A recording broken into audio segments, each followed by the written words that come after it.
Alrighty, hello. I got the camera, my computer a little closer to me, so I got my Christmas sweater on, even though it's January 8th.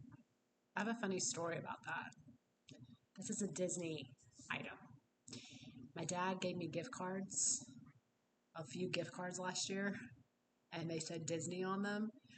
And he thought that that was just like a universal, like a Visa, universal that was just Disney on it, but it could only be used at the Disney store. And I'm like, no, Dad. So I had to go all the way to the Disney outlet and I bought some clothes. It was like $250 worth of gift cards. So normally when I buy Disney stuff, anyway, I thought that was funny. So earlier today, I went to the park to try to make a couple of videos, and it just,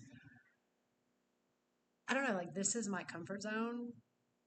And it wasn't the fact that I was out and about. There were people walking around. I just didn't feel like I was in my comfort space, and I just started talking, and I wanted to do a introduction video. So I made my first video a couple days ago, and then I made a short yesterday, and I'm getting some views, and Ani's channel. Ani's helped me out with her channel and stuff, and but I think this short, I think it's just gotten views naturally. I think, and I'm pretty sure, like YouTube right now, like this is the time they're saying this is the time to get going because the algorithm is just naturally helping out newer channels because it makes sense. Like the more money we make eventually, putting that out there, the more money they'll make. So I think they're really trying to focus on the smaller channels to try to boost up their numbers and stuff. So they're automatically putting our information or our posts, even though we have few followers, they're still putting it out into the world. I guess like in the genre or the niche that we are. And I guess it kind of knows that I'm with like health and wellness and recovery because I talked about dry January in my short. It has like 500 views. I think I mean, for having 15 followers, that's pretty cool. Anyway, okay, I've been talking 2 minutes. I want to first of all, I want to give a shout out to this lady called, I don't know her name, but her channel is called Dodash. And if anybody just wants to get just like their motivation for the day, watch her. She is so blessed. She's so excited. She has been working her butt off for DoorDash, but she calls her channels Dodash. And she is just a hoot. Like I love her already. I just am in love with her. I've been following her for like a month or two, and she's always been inspiring to me. But she's had a few videos. I think even then she had one video go viral. Anyway, go check her out. Only because she's blessed me with just so much love and excitement, and she's actually one of many, but still, I mean, not too many that inspired me to start my channel. She is not the only reason, but she's a big reason. And so I just want to give her a little love. She's awesome. She really is. She talks about God and how we're blessed. And if we put ourselves out there, it will come. Awesome. Love her. Okay. So today I wanted to introduce myself and make a video where I'm just saying who I am and kind of what I want my channel to be about. So my name's Mandy, and I think that's important to kind of get that connection going with people. Not everybody says who they are, a lot of people do. But my name's Mandy Bartell. I do want to say my age. I'm 45 years old. I'm about to be 46, which is crazy. Like, where did the time go? That's what everybody says, right? I feel like I'm 25. It's been a journey, All my life I struggled with so many things that I don't struggle with anymore, but I did. All the things that I struggled with for most of my life that were negative things ramped up a notch when I quit substances. The anxiety and the depression, the PMS, and all the things, all my behavioral stuff, and it was super tough, super challenging. So now here I am, finally coming on here to say it gets so much better. I can tell you. I'm going to say I can't even tell you. I can tell you. I am the example. I don't know if I'm the example, but I am proof that we heal, that we recover, that we come back to ourselves better than before. Truly, I am feeling so good. And it's gradual. Yes, it really is gradual. We get there slowly, but it's happening and it's been happening. And that's what the recovery process is all about, no matter how long it takes. And for me, being a bit older and using substances to medicate, right, to suppress my emotions and just to feel better, cause their own issues. And I can talk all about that. I kind of just wanted to make a short little introduction video and just say hello because I can talk. And my first video was an hour and a half. And believe me, I don't want to talk. I can do it, but I don't. It's not beneficial for me or for the viewers. But no one wants to. No one has the attention span for that. And everything that I said in that video, I could have made like 6 or 7 or 8 videos out of all that information because I go, oh, I could talk about that. And I am going to make my. But I was just so happy to get it going. And I was talking to my husband and I'm like, I made my channel. And he's like, that's great, everything. But like YouTube it's like having a TikTok. It's like having a Facebook or having an Instagram. Because I was all excited. Like I did something so great. I'm like, I started my YouTube channel finally.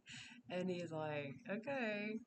But I'm excited. I don't care. I'm happy. I'm excited. I know how hard this can be for so many people to put themselves out there and to not that I'm saying that people can't be authentic, but it's hard. It's hard to for some people, and it was for me until I finally started being able to feel comfortable using my voice, and it's still challenging. So, one thing I did want to kind of recap on, if anybody that's watching this video watched my last one, and that if they are in the quitting caffeine group, not the quitting caffeine group, I mean, if you are in the quitting caffeine group, but if you're part of the quitting caffeine community, then I just wanted to say that because in that video I was like, I'm nervous and I'm like all these thoughts in my head and da da da da da.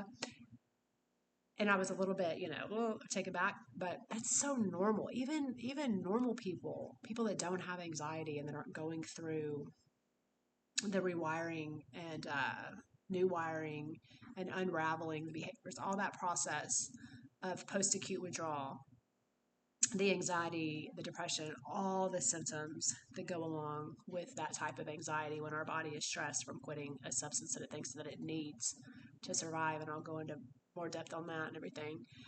That it's challenging. You know, I know that I had all those symptoms. I did. It it's so real, and I just want to bring some clarity into just because I was nervous the other day, and I get a little bit nervous still, and I probably will be until I'm more used to it. That's very normal for where I am in my recovery. It doesn't mean that I'm feeling the way that I felt at 2 months in, a year and a half, 2 years in. It's so different. So I just wanted to give that bit of information that, like, actors, performers, they all get super nervous sometimes. They talk about that. It's very normal. People that go and do presentations and speeches, they get nervous. And some people can't even do it. Some people just don't perform, don't do types of jobs that require that type of performance. But they're functional, right? They live life, they're going to work, they're making money. People that are going through this process of quitting and going through the high anxiety, we're not functional in the beginning, barely. We're just getting through the day. And so I just wanted to give that little bit of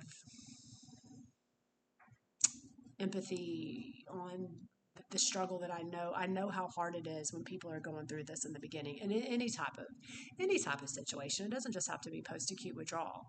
It can be any type of hardship that I really do believe it's as bad as it feels in the moment, but it's not going to last. And if you are going through struggles and it's not changing, it's not getting better, and it just keeps staying consistent and there's no ups and downs, because in this process there's ups and downs. But I also just wanted to give this information for other people who are watching, that they're going through a hardship and it's not getting better.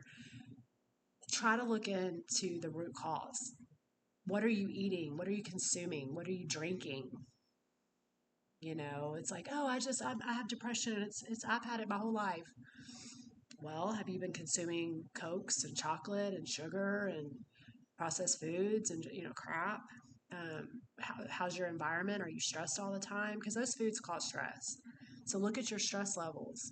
So just wanted to give that love right now. I will expand more on all those topics. I do want to talk about PMS for women, PMDD. That's a big one that's so debilitating. Every single month, women go through that, and we're not designed. God did not design us to struggle because we have a period. It's ridiculous. We're doing something. There's something going on in our body that we're probably consuming, or the environment that's causing stress, and I can get all into why, and the hormones and the progesterone being stolen because of the high cortisol and all that.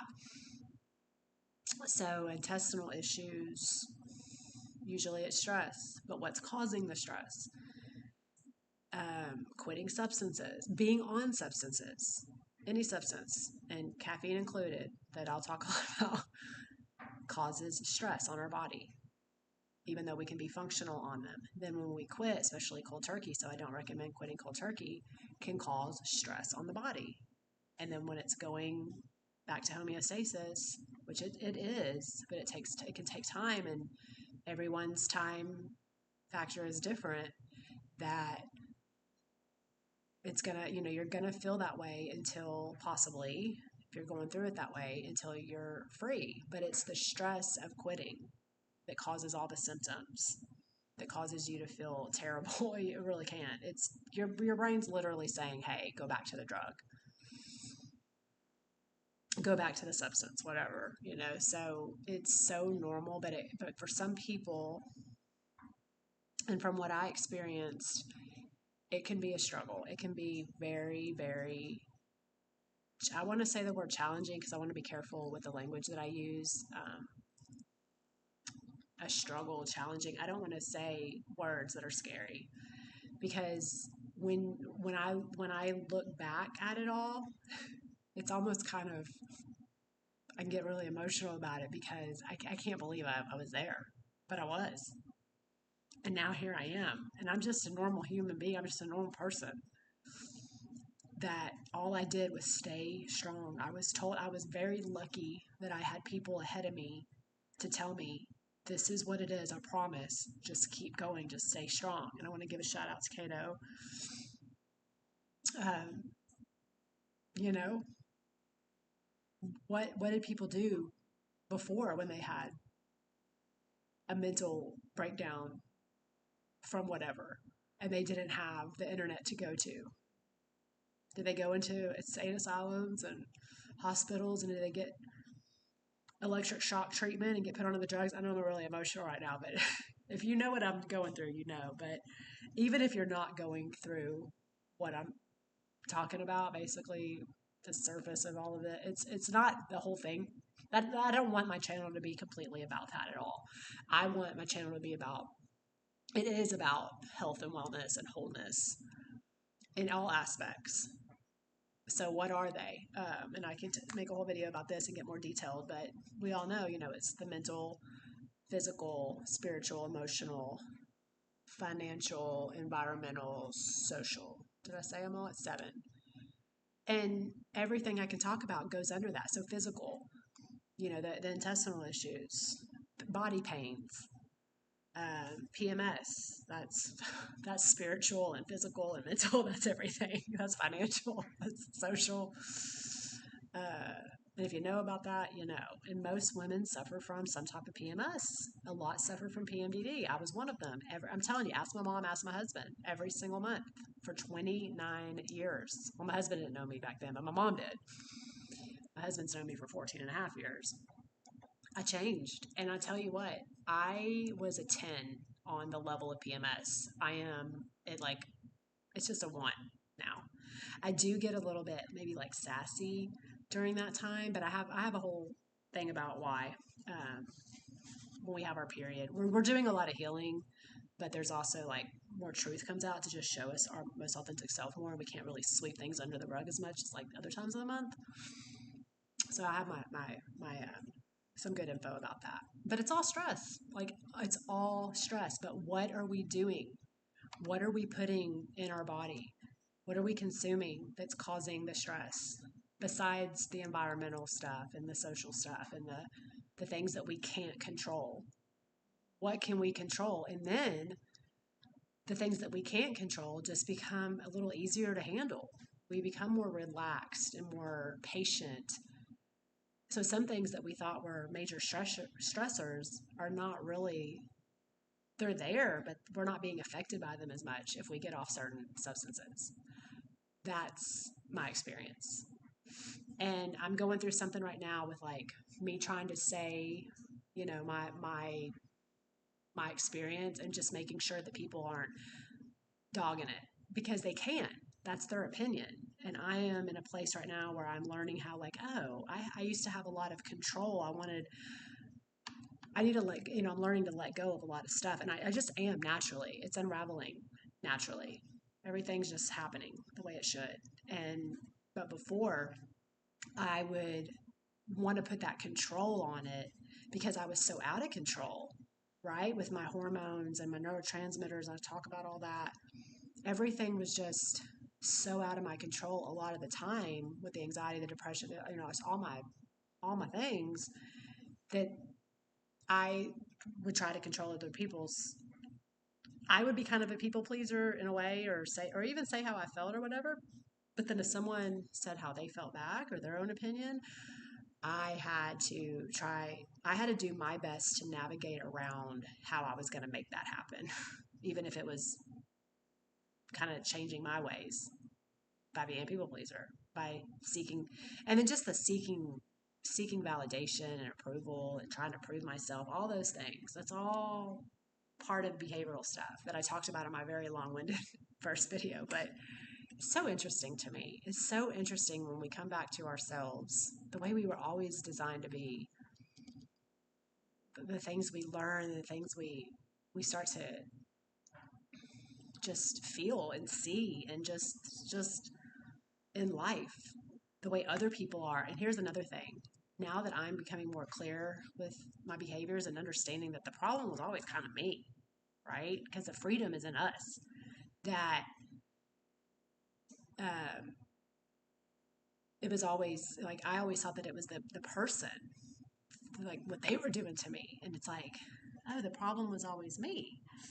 And I was gonna say something else about that, but yeah, I'm gonna get all in. I'm gonna dive into all of that, all of those little. They're little sub niches in the whole health and wellness community. They all tie in together. It all ties in together. And keeping our stress low. Where is that stress coming from? Are substances, caffeine, alcohol, nicotine, weed, are they? Yes, they're making you feel better in the moment, but are they that underestimated substance that you're consuming, putting in your body? Is it making you feel better in the moment, but then really it's causing certain symptoms and certain things to be worse? And Stephen Chernisky does talk about that in Caffeine Blues, with caffeine specifically, how on the front end it's working, but on the back end it's really causing a lot of problems. And then people are already addicted and are dependent, and they have been since childhood with Cokes and chocolate, teas, and it's just so underestimated. People don't want to hear it. People do not want to hear it. But what I'm doing is I'm putting myself out here now that I will find my people, and even people that want to get healthy, but then they're like, oh, I can never cut out my caffeine. Well, maybe it's what's causing you harm. Maybe it's not yet. But and then they think, well, I couldn't live without it. Well, neither could I at first. That's how exhausted and everything was just not working properly in me, and I did need it. That's why when I quit, it was super challenging. And I would say it was pretty rough for like 3.5 years. For people that want to know about the journey, and I'll talk more about that. About 3.5 years, it was up and down, pretty rough. I'd say 2.5, 3.5. And then now it's been a little past 4.5, and it just gets better and better. And if you're one of the people that know about this and you've watched Cato's videos, he talks about it, especially in his like last few videos. He talks about how it gets better and better, meaning he was still healing, he was still recovering, and that's just how it goes until you're just living life. Like it's just awesome energy, natural motivation, just joy, happiness. You're rested. You're working properly. You're absorbing nutrients now. It's just awesome. And so, yeah, I just wanted to get on here and say hello. I feel like I'm kind of done with the video. I can make others, right? I can make so many others. So I'm good. I'm good. I hope y'all are all well. Um, I think I'm going to end my videos with do your best and God bless. For sure. Yeah.